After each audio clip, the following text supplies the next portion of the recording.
Qual é, Cabral? Como quem tá falando? Sou eu, o Cris. Cristóvão Colombo. O Conquistador. Não, que América o quê? Só mato, Pedrinho, só mato. Eu tive lá em 1492, acredita. Esse ano eu vou ficar por aqui mesmo, sabe? Vou pra perto de Múrcia, ali pelo Mediterrâneo, sabe? Eu quero dar uma navegada até o Mar Menor. Afinal de contas, dos mares, o menor. Roda a vinheta.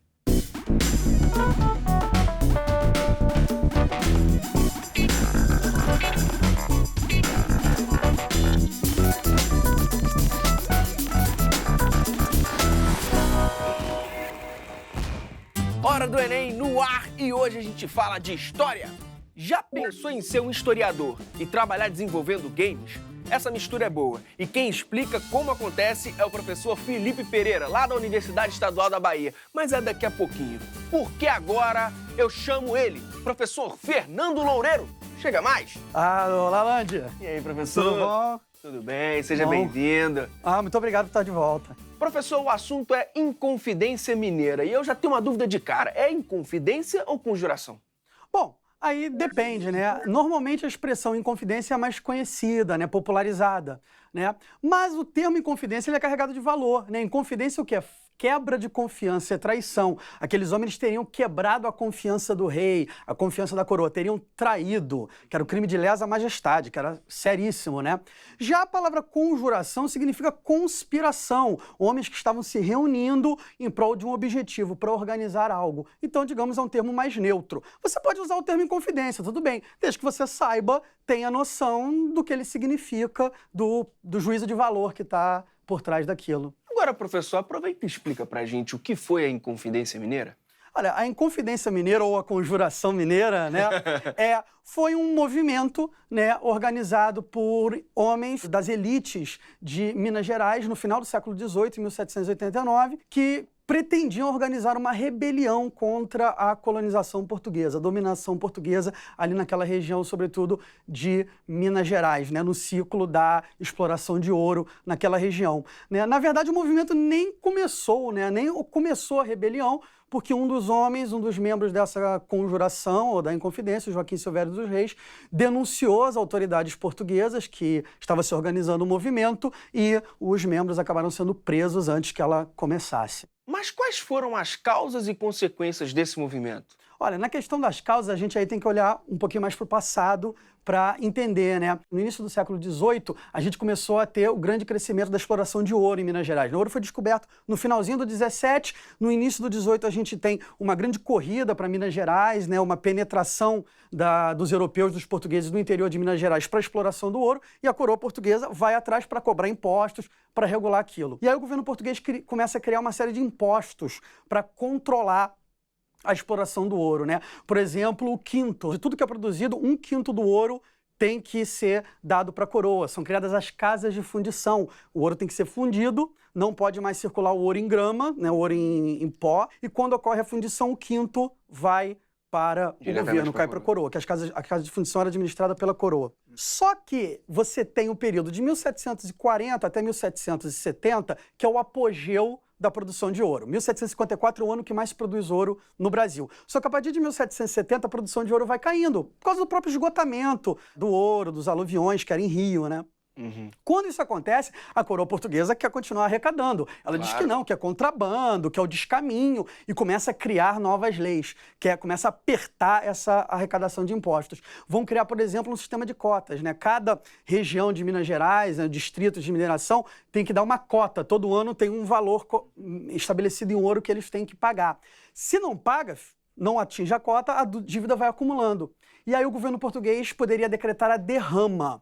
A derrama era forças, né, militares das autoridades portuguesas poderiam ir na casa, né, dos contratadores de ouro, dos exploradores de ouro e pegar, recolher tudo até bater aquela dívida que aquela pessoa tinha. Isso, claro, deixaria muita gente falida em Minas Gerais e foi um dos motivadores principais dessa revolta, né? Claro, havia outras coisas, né? Havia a proibição de manufaturas no Brasil, que foi alvará de 1785, havia limitação a que brasileiros pudessem exercer cargos administrativos mais importantes, só portugueses podiam exercer.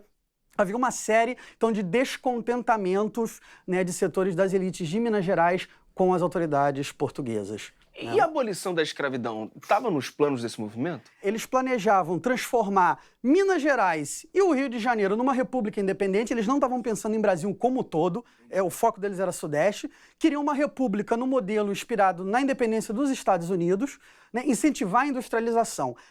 A questão da escravidão foi muito pouco abordada por eles, porque muitos daqueles homens eram proprietários de escravos. Então, eles nunca deram uma posição muito clara sobre a questão da escravidão. Ela não foi muito aprofundada por esses homens. Como você disse, veio da elite, né? A iniciativa. Sim, veio da elite. O Tiradentes, que era um alferes, que era o grau mais baixo de oficial, seria algo como um segundo-tenente hoje, e era um dentista prático, era talvez o representante mais popular que estava participando daquele movimento. Outros eram militares, poetas, homens que tinham estudado no exterior, homens que estavam dentro da elite da sociedade colonial de Minas. E esse é um assunto que costuma cair no Enem?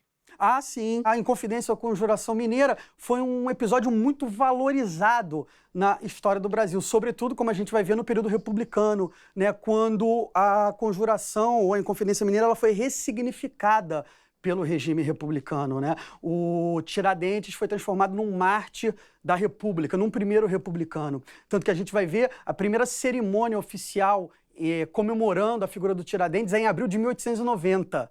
Né, com a participação já do nosso primeiro presidente, o Deodoro. Na época da monarquia, a figura do Tiradentes não vai ser valorizada, porque, afinal de contas, ele foi um cara que se voltou contra a monarquia portuguesa, né, se voltou contra a rainha Dona Maria. A Dona Maria era ascendente de Dom Pedro II. Certo, então partiu questão? Vamos lá, então.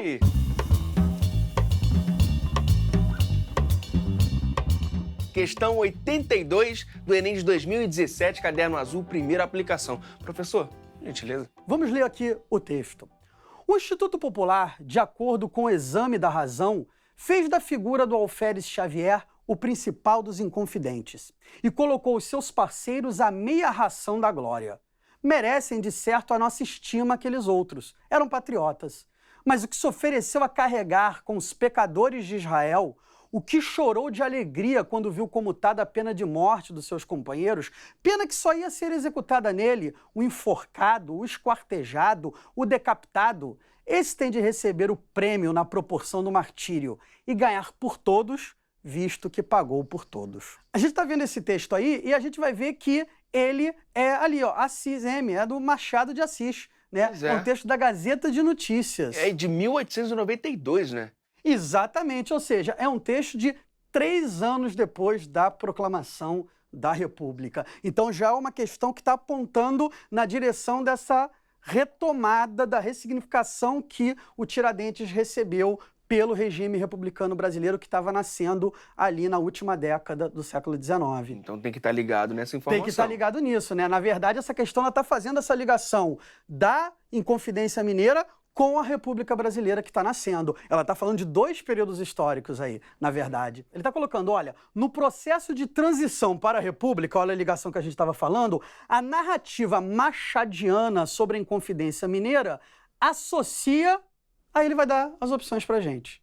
Bom, a gente tem a redenção cristã e cultura cívica, veneração aos santos e radicalismo militar, apologia aos protestantes e culto ufanista, tradição messiânica e tendência regionalista, representação eclesiástica e dogmatismo ideológico. Né? Ele está querendo fazer associações, então ele está sempre colocando 2 tópicos, né?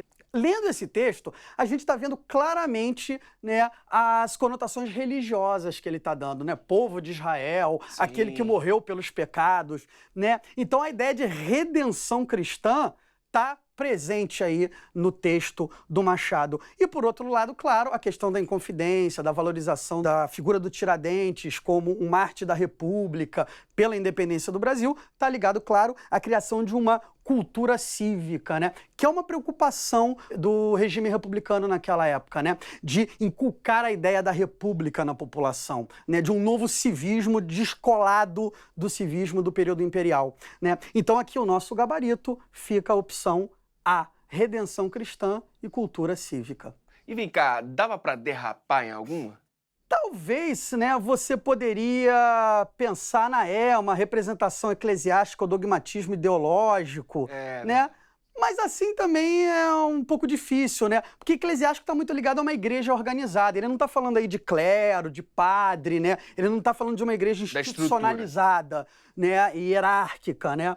Então, não é muito por aí, não. Tradição messiânica, talvez, a figura do Messias, Cristo, Tiradentes, talvez desse para te enganar, tá? Eu acho que essas aí talvez fossem as mais problemáticas, né? Mas dá pra gente falar aí com tranquilidade que o nosso gabarito é a redenção cristã e cultura cívica. E é bem comum na representação artística essa coisa do Tiradentes ser quase sacra, né? Ah, sim, é verdade. As representações que se produziram, né, os quadros, obras de arte que se reproduziram do Tiradentes nos primeiros anos da República, normalmente mostram Tiradentes de barba comprida, cabelo comprido, numa figura claramente inspirada em Jesus Cristo. Quando, na verdade, ele ficou preso 3 anos, os relatos que a gente tem é que ele estaria, inclusive, com a barba por fazer, com o cabelo curto para evitar piolho. Há descrições dele, no máximo, usando um bigode. Então, a possibilidade de ele ter sido enforcado de cabelo comprido e barba é historicamente implausível. Professor, chega mais, chega mais.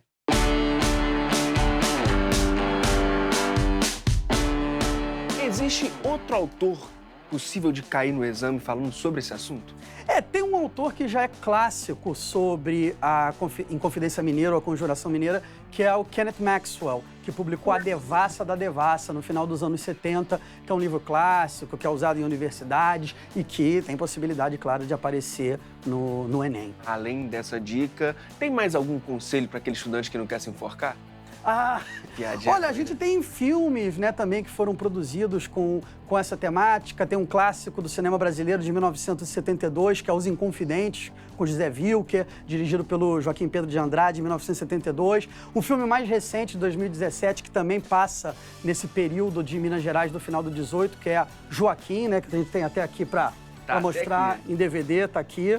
É um filme recente, né, cinema nacional. Então tem bastante coisa, né? Um tema muito importante, né? Além de observar obras de arte, pesquisar, bota Google Imagens lá, você vê obras de arte do período republicano, construindo aquela memória cívica do Tiradentes. Ativar essa curiosidade. Com certeza, tem muita coisa para descobrir, com certeza. Show de bola, professor. Muitíssimo obrigado. Eu que agradeço. Beijo, um prazer, sempre. Prazer todo nosso. Já pensou em se formar em História e trabalhar com games? Quer saber como? Quem explica é o professor da Universidade Estadual da Bahia e gamer que já esteve aqui, Felipe Pereira. Chega mais. E aí, Felipe, beleza? Seja bem-vindo mais uma vez.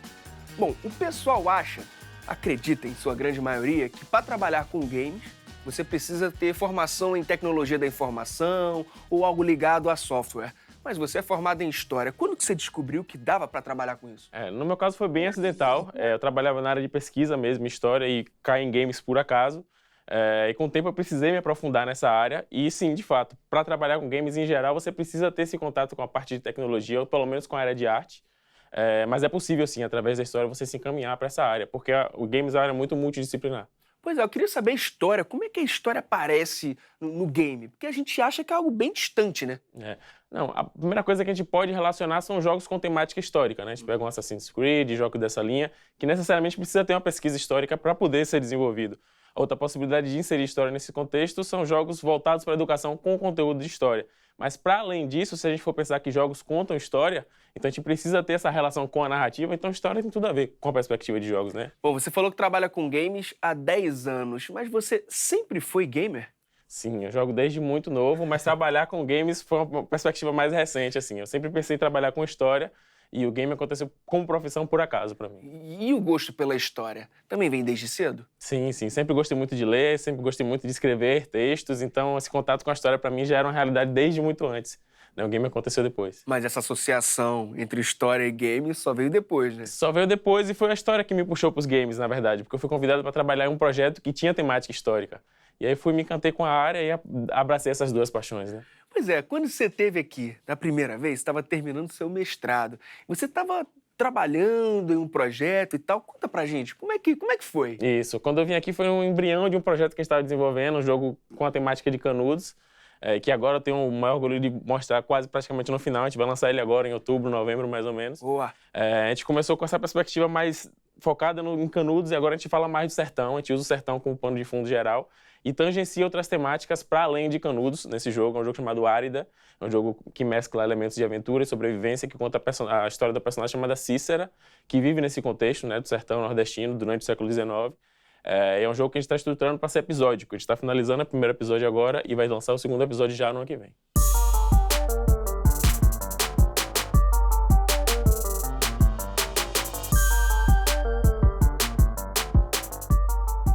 Da outra vez que você esteve aqui, você também falou sobre a consultoria de história para games. Rola muito perrengue em relação à informação que não é muito fiel à realidade histórica? Sim, essa é uma perspectiva bem interessante de ser detalhada, porque o game, em tese, tem essa questão da liberdade criativa, né? Você pode se utilizar de um contexto histórico e ter a liberdade criativa para poder produzir um universo ficcional. Mas, assim, a coisa que, em geral, a gente se preocupa mais nessa área de história, quando vai levar para jogos, é a questão do anacronismo, de você não pegar uma forma de pensar, um objeto que seja, uma roupa, enfim, e levar para um contexto que não faz parte daquele. Essa talvez seja a principal coisa que a gente se preocupa, para além das questões dos processos históricos mesmo. Mas isso depende muito de projeto para projeto, porque alguns têm mais liberdade criativa, outros têm mais uma perspectiva de ser uma simulação do que efetivamente aconteceu. Depende muito de projeto para projeto. Mas é uma questão de responsabilidade, sim, de quem está trabalhando com essa perspectiva histórica no projeto. Mantendo essa ideia de perrengue, teve algum que é memorável? Eu posso falar mais da minha perspectiva como pessoa que veio da área de humanas, né? Porque eu fiz antes de ir para a graduação, não tinha nenhuma afinidade com a área de exatas. E eu fui para a graduação de História, na área de Humanas, e imaginei, nunca mais vou ver exatas em minha vida. E aí vou para Games, e aí é programação o tempo todo. Não sou programador, mas assim, é necessário que a gente tenha essa proximidade com a linguagem para poder dialogar em algum nível com os outros profissionais, né? Então eu diria que essa foi e ainda é a minha maior dificuldade, assim, essa parte de exatas que não faz parte da minha formação. Então tem espaço para a galera de humanas na área da programação? Sim, com certeza, e vice-versa, né? Não é comum a gente ver profissionais que articulam essas duas áreas, porque, querendo ou não, são competências muito distintas, né? São formas de pensar muito distintas. Mas, como eu já disse, jogos é uma área multidisciplinar, muito diversa, permite que todas as áreas do conhecimento se articulem juntos para poder desenvolver um jogo. Agora vem cá, o pessoal não achou meio estranho você fazer um curso inteiro de história e trabalhar com games?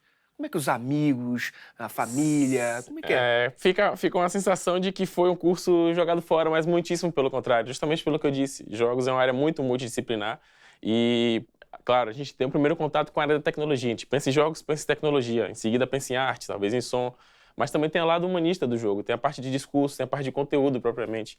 Então, eu posso não ter a parte técnica como minha formação original, mas eu tenho uma outra forma de ver o processo que geralmente os técnicos não têm. E tudo isso contribui para fazer um projeto com qualidade diferenciada, né? Agora, falando em mercado consumidor de games, tem melhorado?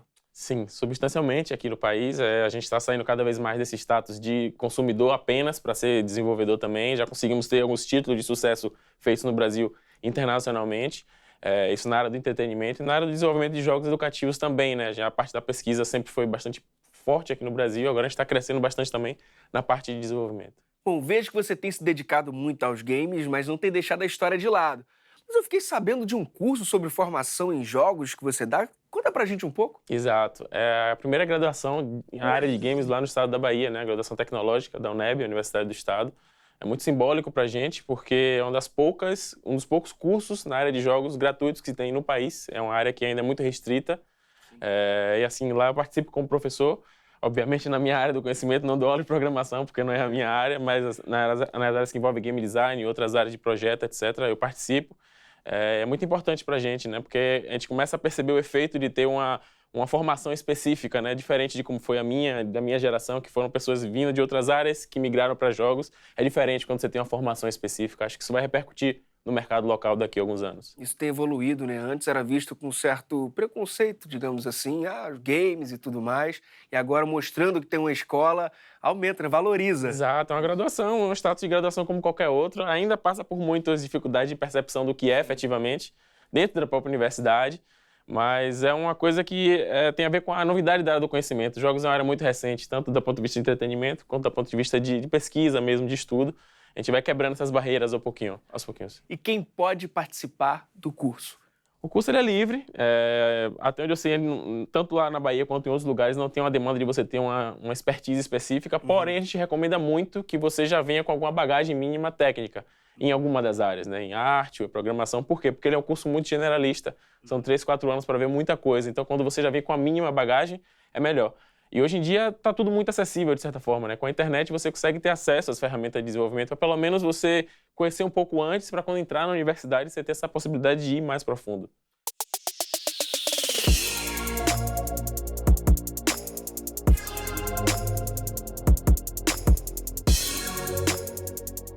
Vamos retomar o assunto do jogo de canudos?